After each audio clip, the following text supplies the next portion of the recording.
أنا صار لي فترة ما شفت أخبار سوريا، لأنه بتعرف يعني شي أخبار نظامية وشي أخبار مو نظامية، ناطرين سنتين ثلاثة، لأنه سوريا ما حتزبط إلا بعد 3 4 سنين إذا بين فيها هذا الشي إن شاء الله.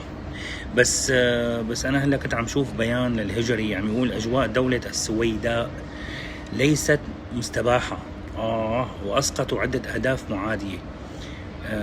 صار دولة، يعني هلا هو صار عنده دولة وكل شيء، وصار يحكي ويقطع وينهي من عنده ونظامي، وصار عنده مضاد طيران، وصار عنده شو اسمه صواريخ وكل شيء، أموره بخير يعني مرحرح.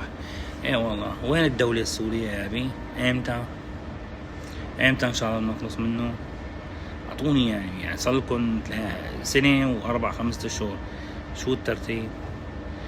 بس عن جد انه صار عنده دولة. قولوا لي شو كاتب انتو، قولوا لي هون تحت، وتابعوني وعملوا متابعة كذا، لانه مشان ننزل يعني في شغلات كتير عم نستغرب فيها، لازم نشارككم فيها اخواتي. اكتبوا لي بالتعليقات دي صراحتكم، يعني البيان شلني ليك عم نطلع على الصورة يعني، والبيان شلني تعب لي نفسيتي. خلينا نشوف بمعيدكم، اكتبوا لنا بالتعليقات.